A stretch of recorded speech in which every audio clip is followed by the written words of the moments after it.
The first cracks in our marriage didn't appear overnight. They formed slowly. We weren't perfect, no couple is, but we had something solid. We laughed together, planned our future together, and when things got hard, we faced them together. But somewhere around year 5, something shifted. It started with small things. She'd come home from work and go straight to her phone instead of telling me about her day. When I'd ask how things were going, I'd get one-word answers. Fine. Good. Tired. The conversations that used to flow naturally between us became forced, like we were strangers making small talk at a bus stop. I tried to tell myself it was just a phase.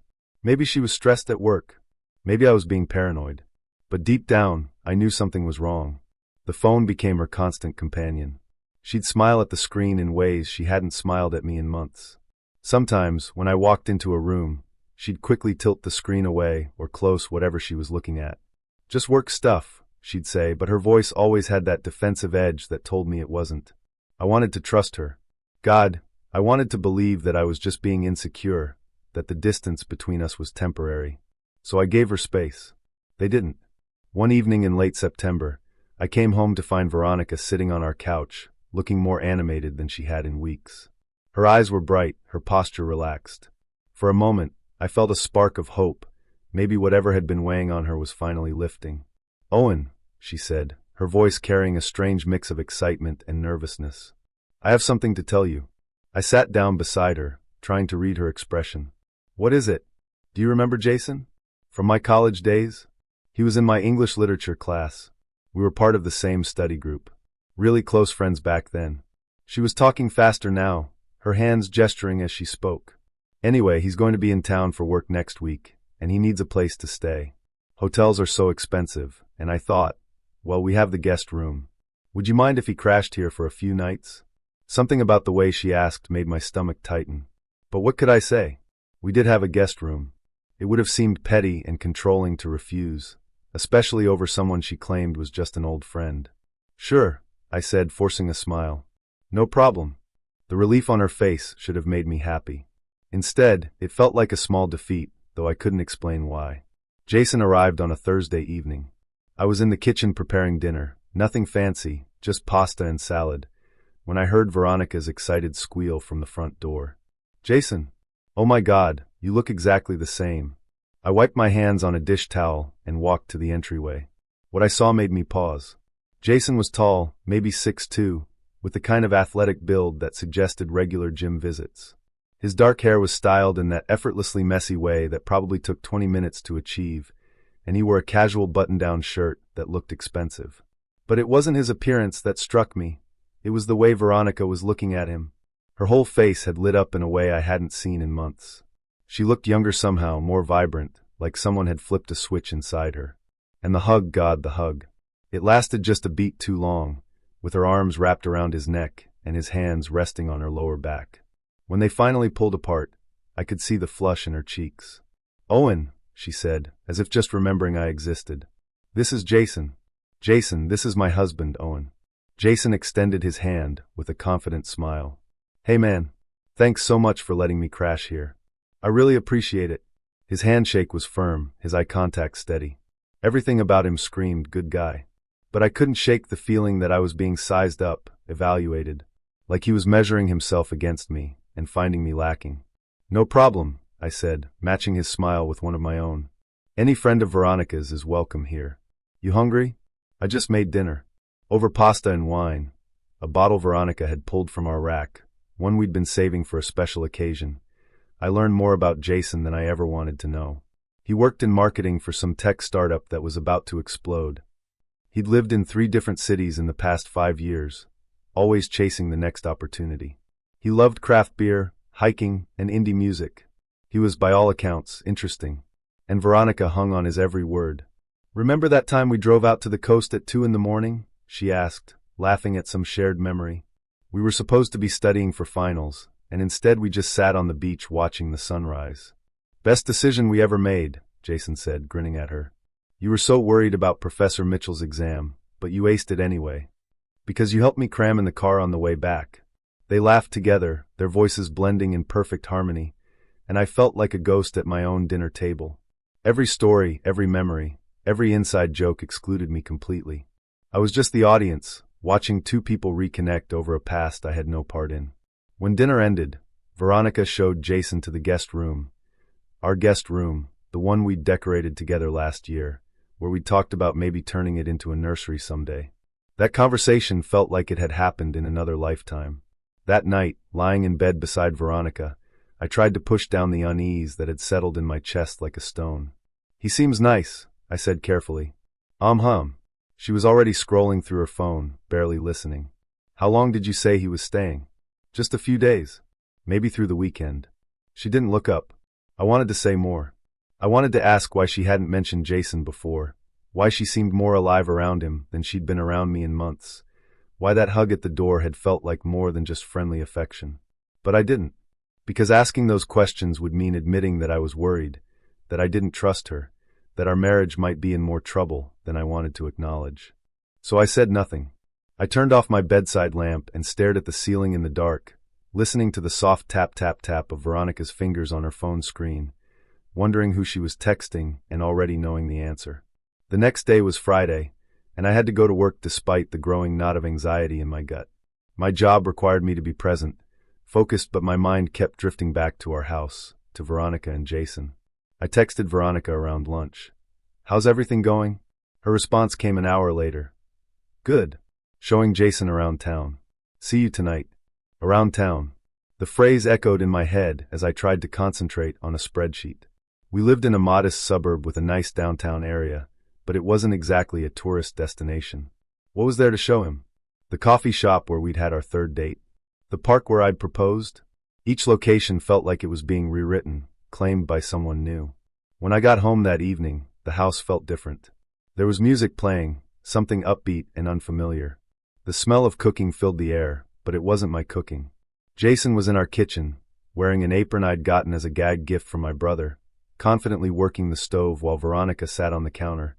Actually sat on our kitchen counter, something she always said was unsanitary when I did it, laughing at something he'd just said. "Owen," she called out when she saw me. Perfect timing. Jason's making his famous stir-fry. "You're going to love it." I stood in the doorway of my own kitchen, feeling like an intruder. "Great. Need any help?" "Nah man, I've got it," Jason said with an easy smile. "Just crack open a beer and relax. You must be exhausted from work." He wasn't wrong, I was exhausted. But there was something about the way he said it, the way he'd taken over my kitchen, my space, that made my jaw clench. Dinner was good. I hated that it was good. Veronica asked question after question, her eyes never leaving his face, while I mechanically ate food that might as well have been cardboard for all I could taste it. "You should see this place he took me to today," Veronica gushed. "That little French cafe downtown. I can't believe we've never been there before." We had been there before. On our anniversary 2 years ago. She'd ordered the creme brulee and declared it life-changing. But looking at her now, I wasn't sure she remembered. Or maybe she did, and this was worse. Maybe she was creating new memories in the same places, overwriting ours with his. After dinner, they moved to the living room with a bottle of wine. I tried to join them, but the conversation kept circling back to their college years, people I didn't know, experiences I hadn't shared. Eventually, I excused myself, claiming I had work emails to catch up on. "Don't work too hard," Veronica called after me, but there was no real concern in her voice. She was already turning back to Jason, already forgetting I'd left. I sat in our home office, staring at my computer screen without seeing it, listening to the sound of their voices rising and falling like music in the next room. Around 11, I heard Veronica say goodnight to Jason, her voice warm and affectionate. I waited for her to come to our bedroom. She didn't.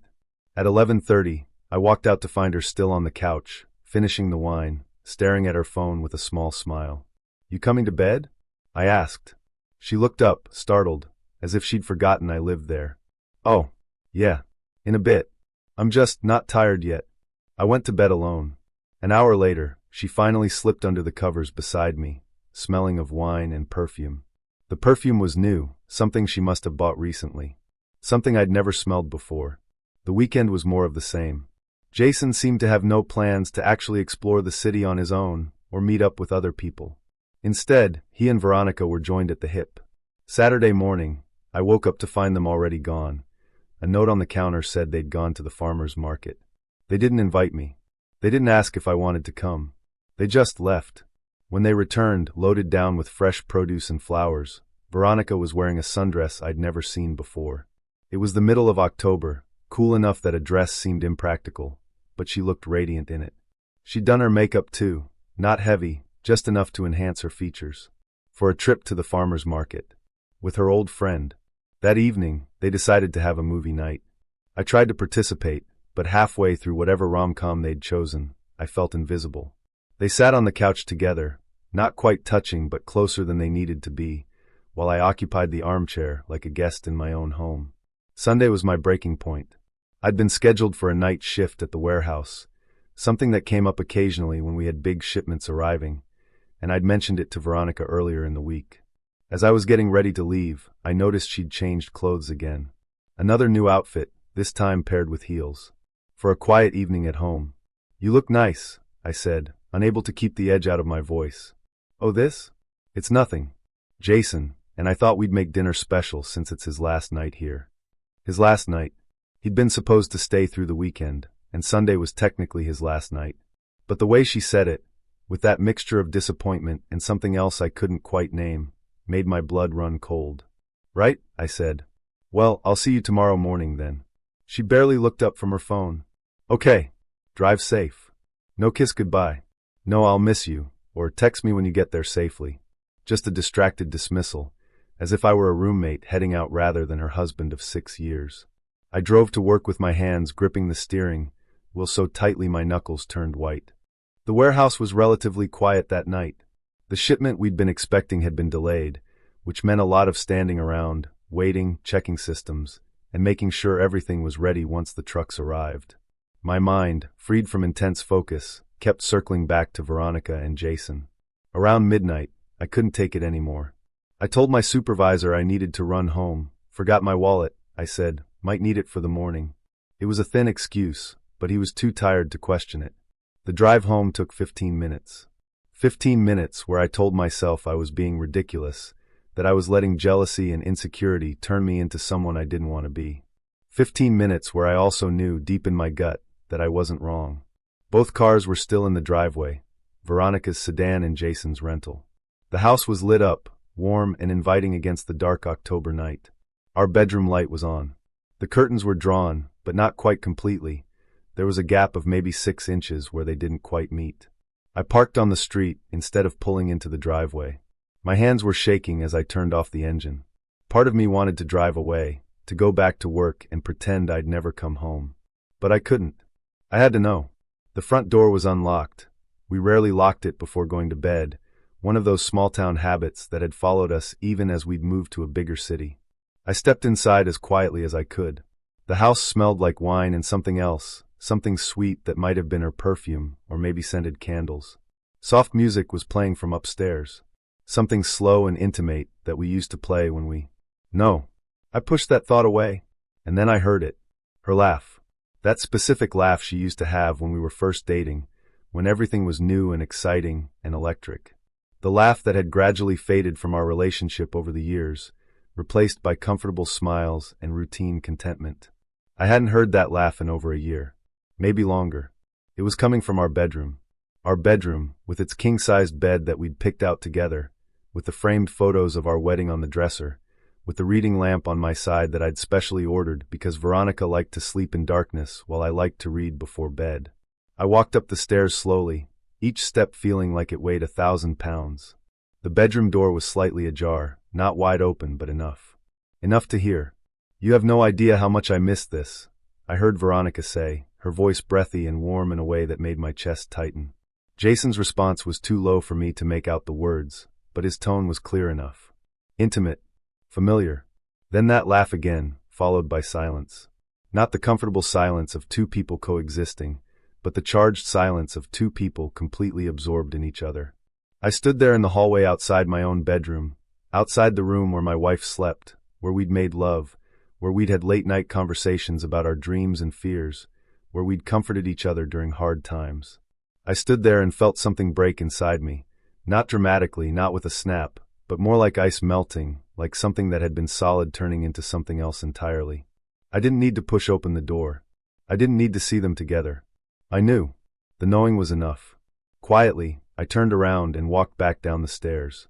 I moved through the living room, where empty wine glasses sat on the coffee table, and Veronica's new shoes lay discarded by the couch. I walked out the front door, closing it with a soft click, and got back into my car. My phone buzzed, my supervisor, asking if I'd found my wallet. I texted back that I had, and was heading back. By the time I got back to the warehouse, I'd made my decision. I wasn't going to be the angry husband who burst into rooms and made scenes. I wasn't going to shout or beg or try to fight for something that was already gone. No, I was going to do something much more effective. I was going to be strategic. I got home Monday morning around 7, after my shift ended. My mind had been racing all night, planning, calculating, making sure I didn't miss any details. I felt oddly calm, the way people sometimes describe feeling in a crisis, like time had slowed down and everything had become crystal clear. Both cars were still in the driveway. Jason's rental sat there like an accusation, a piece of evidence I no longer needed. I parked in the garage and sat there for a moment, collecting myself. I'd rehearsed what I was going to say, how I was going to handle this. The key was to stay calm, to not let emotion derail my plan. Emotion was the enemy right now. Emotion would make me sloppy. The house was quiet when I walked in. For a moment, I thought they might still be asleep, together, in my bed, but then I heard movement in the kitchen. Veronica was standing at the counter in her bathrobe, my favorite blue one that I'd bought her for Christmas 2 years ago, pouring coffee into 2 mugs. Jason sat at the kitchen table, looking relaxed and comfortable in sweatpants and a t-shirt. They both looked up when I entered, and for just a second, I saw guilt flash across Veronica's face. Just a second, but it was enough. "Owen," Veronica said, her voice slightly too bright. "You're home early. How was work?" "Fine," I said evenly. I walked to the coffee maker and poured myself a cup, taking my time, letting the silence stretch. Shipment came in ahead of schedule. "Jason and I were just talking about his plans for today," Veronica continued, filling the silence. "He's thinking about extending his stay for a few more days. His meetings got rescheduled and—" "Actually," I interrupted, setting my coffee mug down carefully on the counter, "I've been thinking about that." They both froze. Veronica's hand tightened around her mug. Jason's eyes flicked between us. "Jason seems like a really nice guy," I continued, my voice calm and measured. "And you two clearly have a lot of catching up to do. All those memories, all that history between you." I smiled, making sure it reached my eyes. "You know what? I think you need more space than we can offer with me around." "What do you mean?" Veronica's voice was barely above a whisper. "I mean," I said, turning to look at her directly, "if you two need more space, more time together, I'll move out. For you both."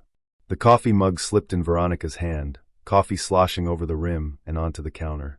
Jason had gone completely still, his expression carefully neutral. "Owen, we're not," Veronica started, but the words died in her throat as I held up a hand. "No, really. I insist." I picked up my coffee and took a long, slow sip. "I can tell how happy he makes you. Happier than I've seen you in months. So why don't I just get out of your way? You two can have the place to yourselves. Figure things out without me cluttering up the space." Veronica's face had gone pale. "You don't mean that." "I absolutely do." I smiled again, warmer this time. "In fact, I'll start packing today. Give you two some proper time together." Jason finally spoke, his voice careful. "Look, man, I think there's been some kind of misunderstanding." "Has there?" I turned to him. "Misunderstanding about what exactly?" He opened his mouth, then closed it again. What could he say? Denying anything would mean admitting he knew what I was implying. Confirming it would end the game they'd been playing. I drained my coffee and set the mug in the sink.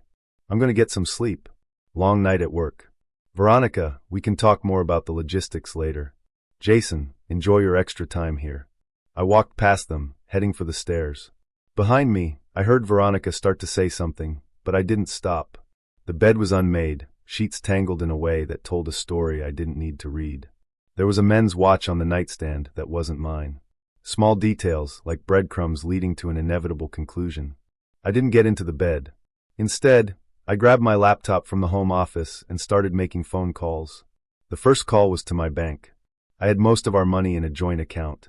Stupidly trusting of me, I realized now, but I also had a personal account from before we were married that I'd kept open. Over the next hour, I systematically transferred funds. Not all of them, that would be illegal, and I wasn't about to give Veronica ammunition for a messy divorce. But my earnings, my savings, the money that was legally mine, that moved to my personal account, then to a new account at a different bank entirely. Next, I called our landlord, Mr. Peterson. The lease was in my name. Veronica had been between jobs when we'd moved. Mr. Peterson, I'm afraid I need to give you my 30-day notice. I'll be moving out. There was a pause. Oh, I'm sorry to hear that. Everything all right? I chose my words carefully. Let's just say our living situation is changing. The lease is in my name, correct? Yes, that's right. I could hear papers shuffling. 30 days from today would be November 27th. Are you planning to break the lease, or will you be covering the full term? I'll cover through the end of the lease term in March, I said. But I won't be living here past November 27th. What happens after that is Veronica's concern. Ah, the syllable contained a wealth of understanding. Mr. Peterson had been married for 40 years. He knew what he was hearing. I see. Well, I'll make a note in your file. If Veronica wants to stay and take over the lease, she'll need to apply and qualify on her own. You understand? I understand completely. Thank you, Mr. Peterson. Then I called a storage facility and rented a unit. I scheduled movers for the following Saturday, exactly 1 week away. Just my things, furniture I'd brought into the marriage, items I'd purchased myself, personal effects. I made detailed lists, took photos, documented everything. If this ended up in court, I wanted evidence of exactly what I'd taken and why I had every right to take it. Finally, I called my brother, Marcus. Owen. He sounded concerned. We usually texted, and a phone call meant something was wrong. What's going on? I need a favor, I said. Can I stay with you for a while? Of course, man. What happened? You and Veronica okay? I gave him the short version. Marcus had never particularly liked Veronica. He'd said once that she seemed like someone who was always looking for the next best thing. I'd dismissed it as brotherly overprotectiveness. Apparently, Marcus had better instincts than I did. That's... Jesus, Owen. I'm sorry. Yeah, absolutely, stay as long as you need. I've got a spare room, and honestly, the company would be nice. Thanks, Marcus. I appreciate it. By the time I finished all the calls, it was nearly noon. I could hear Veronica and Jason still talking downstairs, their voices low and urgent. I wondered what they were saying, whether Jason was preparing to leave or whether they were planning their next move. I didn't care. Whatever they decided, it wouldn't matter. I'd already won. The days between that Monday morning and the following Saturday were surreal. Veronica and I existed in the same space but barely interacted, like ghosts haunting the same house without seeing each other. Jason left Tuesday morning. I was at work when he departed, but Veronica texted me. Jason's gone. We need to talk. I didn't respond. When I got home that evening, she was waiting in the living room. She'd clearly been crying. Her eyes were red, her face blotchy. A small, vindictive part of me felt satisfied seeing her distress. A larger part just felt tired. Owen, please. Can we talk about this? What's there to talk about? I settled into the armchair, deliberately not sitting beside her on the couch. You can't actually be moving out. That was just anger talking, right? You were upset about Jason being here. I understand that, but what, Veronica? I kept my voice level, almost detached. But I should just accept it? Pretend I didn't see what I saw. She went very still. What did you see? Does it matter? Would the specific details change anything? I don't know what you think happened, but Jason and I are just friends. Yes, maybe I got a little carried away with nostalgia, but nothing. Stop. I held up my hand. Don't lie to me. Not now. You don't get to rewrite what happened just because you got caught. Caught? Her voice rose. Nothing happened. You're being paranoid and jealous, and... I came home Friday night. I said it quietly, but the words landed like bombs in the space between us. Around midnight. I forgot my wallet. All the color drained from her face. I didn't come upstairs, I continued. I didn't need to. I heard enough. Silence. Long, awful silence where she struggled to find words that didn't exist. So when you say nothing happened, I went on, we both know that's not true. What I don't know, and frankly what I don't care about, is the exact nature of what happened. Whether you slept with him or just emotionally betrayed our marriage doesn't really matter to me anymore. The result is the same. Owen, I'm so sorry. I never meant to, it just happened. We were talking and drinking and feeling nostalgic, and I don't know how it happened. I laughed, and even I could hear the bitterness in it. Veronica, things like this don't just happen. You made choices. Multiple choices over multiple days. You chose to invite him here. You chose to spend every moment with him. You chose to ignore your husband while entertaining another man. You chose to put on new clothes and makeup for him. You chose to close our bedroom door with him on the wrong side of it. Tears were streaming down her face now. I know I screwed up. But we can fix this. We can go to counseling, we can work through it. I don't want to work through it. The finality in my voice seemed to hit her like a physical blow. I'm not interested in counseling or second chances or working through our problems, I continued. You know why? Because this wasn't a mistake, Veronica. This wasn't a one-time lapse in judgment. You've been pulling away from me for months. Jason was just the excuse you needed to finally check out completely. That's not true, she whispered. Isn't it? When was the last time you laughed with me the way you laughed with him? When was the last time you got dressed up for a night at home with me? When was the last time you looked at me the way you looked at him? She had no answer. I'm moving out Saturday, I said. I've already arranged everything. Movers, storage, a place to stay. The lease is in my name, but I'll continue paying through March since that's when it expires. After that, you'll need to deal with Mr. Peterson yourself if you want to stay here. You're just giving up. After 6 years, you're just walking away. I stood up, suddenly exhausted. No, Veronica. You walked away. I'm just acknowledging it. The rest of the week passed in tense silence. She tried several more times to talk, to apologize, to explain, but I had nothing left to say to her. Thursday evening, my phone buzzed with a text from an unknown number. This is Jason. I'm sorry about the situation. I never meant to cause problems in your marriage. I stared at the message for a long moment, then blocked the number without responding. What was there to say? He was sorry he got caught, maybe. Sorry things got messy. But he'd known Veronica was married. He'd stayed in our home, eaten at our table, and pursued her anyway. His apologies meant nothing. Saturday morning dawned cold and overcast, the kind of November day that feels like the world itself is mourning something. The movers arrived at 8 sharp, 2 efficient guys with a truck who didn't ask questions and just did their job. It was remarkable how little of the house was actually mine. We'd furnished it together, bought most things jointly, but when I really looked at what I'd brought into the marriage versus what we'd accumulated together, my entire life fit into a modest storage unit with room to spare. The movers were loading the last box when Veronica finally emerged. She looked terrible, like she hadn't slept in days, which she probably hadn't. She watched from the doorway as they closed up the truck, her arms wrapped around herself against the cold. Owen, she said as I walked toward my car. Please, don't do this. I stopped but didn't turn around. It's already done. We can fix this. I'll do anything. I'll cut off contact with Jason completely. I'll go to therapy. Veronica. I finally looked at her. It's not about Jason anymore. It's about you. About us. About the fact that you were unhappy enough in our marriage to do what you did. About the fact that I had to find out that way. About the fact that you only want to fix things now because you got caught. That's not fair, she said, her voice breaking. Maybe not, but it's true. I opened my car door. I hope you figure out what you really want, Veronica. I hope you find whatever it is that made you so willing to throw away 6 years. But I can't be around while you do it. I can't be the person you settle for while you wonder about something better. You were never, she started, but I was already getting into my car. As I drove away, I looked in the rearview mirror once. She was standing in the driveway of the house that was no longer our home, getting smaller and smaller until I turned the corner and she disappeared entirely. I moved to Marcus.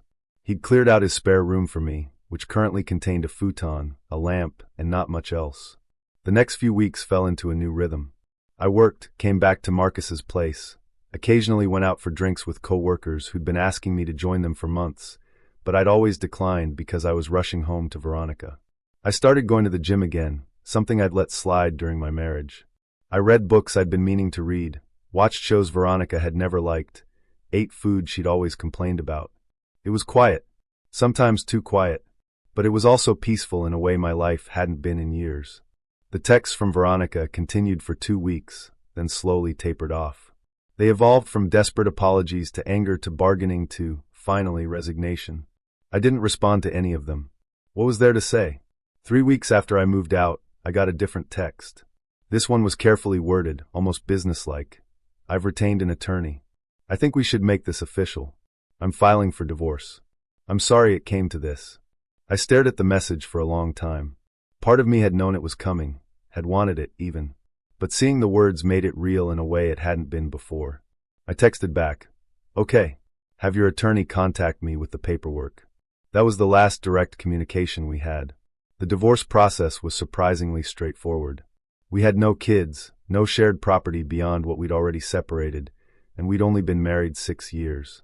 The house lease situation resolved itself when Veronica informed Mr. Peterson she couldn't afford it on her own and would be moving out at the end of the lease term. I continued paying my portion as agreed, maintaining the moral high ground even when my lawyer said I didn't have to. Through the legal proceedings, I learned some things I hadn't known. Veronica had apparently reconnected with Jason on social media 6 months before his visit, not weeks, as she'd implied. They'd been messaging regularly, talking on the phone late at night, sharing intimate details about their lives and, presumably, their dissatisfaction with those lives. The visit had been planned not for his work, but specifically to see her. I wondered if she'd ever planned to tell me, or if she'd thought she could have both, the stability and security of our marriage and the excitement of her reconnected romance. Maybe she'd thought I'd never find out. Maybe she'd thought I wouldn't care enough to leave. She'd been wrong on both counts. The strangest part of the divorce was how anticlimactic it felt. After 6 years together, our marriage ended with signatures on documents, a judge's stamp, and a court date where we sat on opposite sides of a nearly empty courtroom and didn't look at each other once. When the judge declared us officially divorced, I felt relieved. Just relief, washing over me like cool water. Not sadness, not anger, not even satisfaction. Just the quiet relief of something painful finally being over. I look back now at that version of myself standing in the kitchen, telling Veronica I'd move out, and I'm proud of him. He was hurting, he was betrayed, his world was crumbling, but he didn't lash out. He didn't beg. He didn't compromise his self-respect in a desperate attempt to save something that was already dead. He just let go. And in letting go, he found himself. That's the real twist. Not that the cheater got what they deserved, or that I got some perfect revenge. The twist is simpler and more profound. I chose me. And it turned out that choosing me was the best decision I ever made. Sometimes the trash really does take itself out. You just have to be brave enough to open the door and let it go. Thank you for watching the video to the end. YouTube may no longer suggest my channel to you, so subscribe to it to receive new interesting stories. You will also help the channel grow and improve the quality of its content. A playlist with other interesting stories that you can listen to is now displayed on the screen. You can also write in the comments what stories you would like to see on the channel.